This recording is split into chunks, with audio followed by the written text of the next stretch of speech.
Superman. Ladies and gentlemen, we all like Superman. Everybody likes Superman. Everyone loves Superman. Everybody loathes Superman. And he has a cartoon now.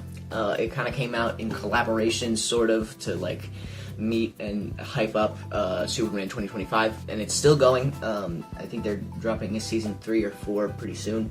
And it's good. I finished season 1 yesterday, and it's a fantastic show. I'm really liking it so far, and I wanted to jump on here, talk about it for a little bit, and that's it. I just wanted to jump on and talk about it.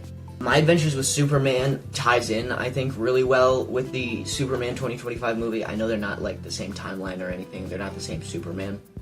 But I think that the portrayal of Clark Kent and Superman lines up really well, because they both kind of stand for hope and what Superman should stand for, and not that. Just not that. Before we get into the rest of the video, I just want to say subscribe, please. Thank you. Alright, the first thing I want to talk about in this show is kind of the portrayal of Lex Luthor, kind of, that's in season 1. Keep in mind, I still have not finished season 2 or 3, if season 3 is even out, I don't even know. But Lex Luthor is kind of lame, and I know he's not really in the show. He's not a villain. He's not like a bad guy. Spoilers, by the way. Spoilers. I'm gonna get that out of the way. I'm gonna start spoiling the shit out of the show. If you haven't seen it, go watch it and then come back. Lex Luthor isn't like Lex Luthor yet. His name is Alex, and they haven't actually said his last name, but he's wearing the like green and purple war suit, what the fuck. And I do like the way that he is portrayed, and I like the way that he is written. However, I don't like that he has hair.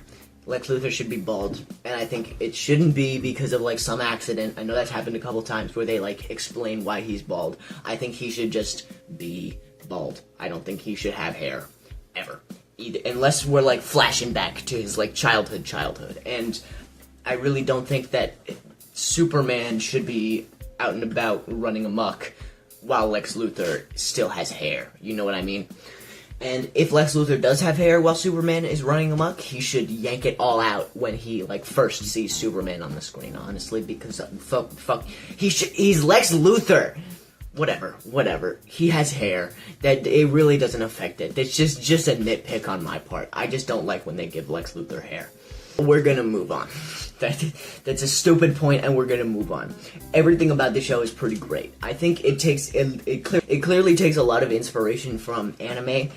When Superman first gets his suit, he does this like Sailor Moon transformation, and it's kind of awesome.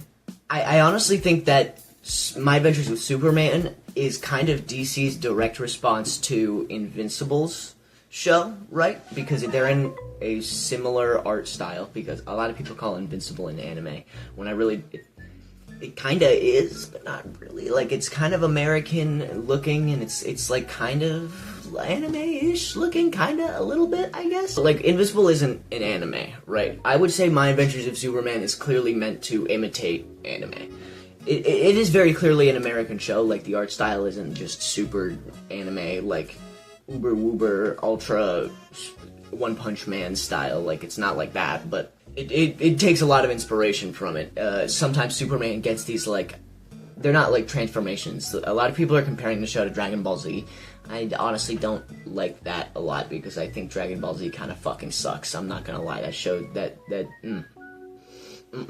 and that might be a hot take for another video, but like Dragon Ball Z, the show itself fucking blows ass, and I don't like it at all. But that's not what we're here to talk about today, ladies and gentlemen. We're here to talk about My Adventures with Superman, so I'm going to keep talking about My Adventures with Superman. In the first season, I'm going to get into heavy spoiler territory. I'm going to start going over like what actually happens in the story. So if you haven't seen it, again, go watch it and come back. So it starts off pretty standard, like a standard Superman origin story, right? He comes to Earth with Ma and Pa Kent, like he's raised by them. However, instead of being dropped in like a tiny little escape pod, he was dropped in a big fucking spaceship, right? It's really big. And at the end of the season, his spaceship that landed in Ma and Pa Kent's yard, I'm pretty sure, actually also ends up being the Fortress of Solitude. And I actually really like this, like, I don't know if it's new, I don't know if it's happened before in comics, I haven't read a lot of Superman comics, but I really do like this origin story of this hulking, like, thing being what he escaped in. And I also like this invasion thing that they're doing with what's clearly going to be Zod or Kara. I've had a couple things spoiled for me. I know Kara ends up being like a semi-bad guy. I don't know if she stays a bad guy for the entire show or what, but I really like the idea that there's just this portal, and that's how they attack. Like, Kryptonians were invading Earth actively at one point, and then they failed for some reason. It's not explained why they failed yet. It's not explained why their, like, portal shut and cut that, like, cut a bunch of ships in half, right? A bunch of ships in half. They called it 0 Day. It killed like a bunch of people, that like a bunch of military people, I don't know. And the only two survivors of 0 Day were Amanda Waller and Lois Lane's dad, and I cannot remember his name. Now, normally I don't really like when they take characters from other IPs, like Amanda Waller, I'm pretty sure is pretty much exclusively from, like, Gotham and the Suicide Squad, and if she's not, then correct me because I'm stupid. But I think they did it really well. I really like Amanda Waller in this show. In fact, I like her much more than I like her in Suicide Squad, even though that's not saying much. Whatever the case, Amanda Waller is introduced pretty well. She wants to kill Superman. That's the whole shtick. She wants Superman dead, right? It's a Superman show. We already know that that's going to be something that a couple villains want. And then there's also this parasite guy that I didn't really feel the need of mentioning. His name's like Ivo something. I don't know. He's kind of lame. He's kind of underwhelming. I'm not gonna lie. I don't really like him. He has this like suit. It absorbs kinetic energy. He's kind of like Powerplex from Invincible, but like way worse, right? He absorbs kinetic energy, and at the end of the show, the big finale, he like siphons all the power from a bunch of the buildings in Metropolis, and he gets like Godzilla kaiju sized, right? He gets real big. And the way that they stop him is they, Jimmy Olsen, which has this social media account called Firebird, starts a live stream, and he tells the people of Metropolis, turn off your lights and switch all the breakers so that he can't get any more power. Like, he calls out and he says, Superman has saved us so many times, it's time for us to save Superman, right? And Clark kind of hears that, and he's like, ugh. Because he's getting his ass beat, right? He's getting his ass beat. And then suddenly all of the lights, all the buildings, they start turning off. And then he starts losing power. Superman goes there, and he like has the cool anime, like his eyes like go blue, and then he has X-ray vision. He goes, and he can see the guy that's like in the big kaiju monster. He flies right through it, tackles him, grabs him.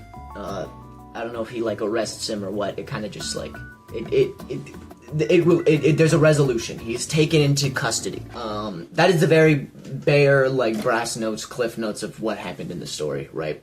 There's a lot of stuff I'm leaving out because I really do think you should watch this show. It's a great show. But that's, like, the very cliff notes of the story, and I want to say that I think the Parasite guy was a little underwhelming. I know that he is, like, the baby Lex Luthor, and he's supposed to be, like, the shitty... Lex is probably gonna come up and he's gonna be like, oh, he was my predecessor, he had anger issues, he was an idiot, something like that, right? And Lex is gonna do some crazy shit where his war suit probably is gonna have a similar mechanic where it absorbs kinetic energy, right? This is just my prediction for a season of TV that has already come out, and I will jump on and I'll talk about if I got it right and like what I thought of the second season when I do watch it. But this video is going to be pretty short because I've only seen the first season. I just wanted to give it my little quick review, my quick thoughts. Even though I'm pretty sure it came out like a good time ago. Like, I'm pretty sure it's on its second season right now or its third season. I really don't know. I still haven't looked it up. It's a great show. Go watch it. It's a great show so far. I really liked season 1. I'm gonna go sit over there and I'm gonna binge watch season 2. I'm gonna watch the entire thing. If you enjoyed this video and you made it all the way through, please do leave a sub. I know I joked earlier that I have like 70 million subscribers or whatever, but I have 70 something, right? And I want more. I need more. So subscribe, please, and thank you. Ladies and gentlemen, I've been Captain Copyright. You've been watching this stupid video, and goodbye.